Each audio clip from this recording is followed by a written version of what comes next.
Fox News alert now. Tear gas, firebombs fill the streets of Venezuela now. This is for the second day. Maduro's socialist government now on the brink of collapse as opposition leader Juan Guaido calls for a new round of protests today. Our next guest, born in Venezuela, says a transfer of power must come now. Andres Malev is here to explain.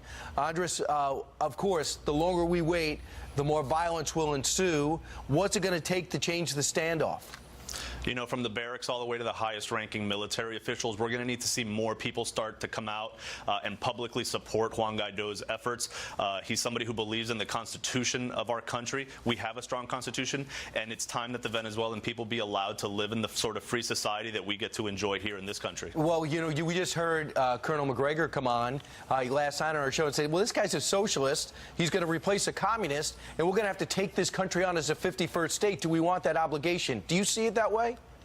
I think Mr. Guaido is doing everything he can within his power, having been empowered by the National Assembly to lead us out of what's been, quite frankly, a decades-long crisis ever since Hugo Chavez took over with his so-called revolution.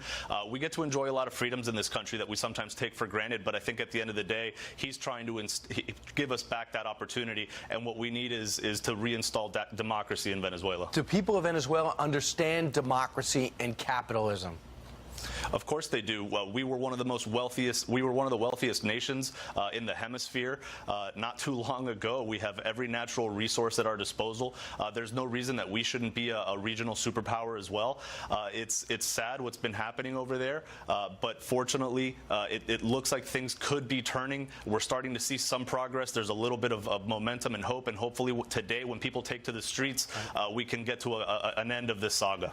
By the way, this is live. If you look down at your monitor there, it's 6:19 in the morning, and we are live in Caracas, Venezuela, where the people are protesting. The streets aren't packed, but they're full. Real quick, if it wasn't for the Russians and Cubans, this thing would have been over already. How do we get them out? You know, I think the Trump administration has been doing a great job at installing every sanction possible, holding Maduro's feet to the fire, holding some of the international community's feet to the fire. We have, you know, over 50 countries that support Juan Guaido as the legitimate leader of Venezuela, and that's because the Constitution allowed him to install himself as the interim president of the country so that we can resolve this situation and get Nicolas Maduro out of power once and for all. Well, I guess we're going to see what's going to take place as early as today. Are you convinced that Guaido's the answer? I think that right now the answer is simply allowing the Venezuelan people to enjoy the liberties that are afforded to them in our Constitution, that the current administration has been trampling for decades, and it's time, like so many leaders across the world are saying, that it's time for us to end that saga. Absolutely. It's a risky move, but it's a move that had to be done by some administration at some point, and we're doing it now. Andres Malev, thanks so much. Good morning. Thanks. All right. Meanwhile.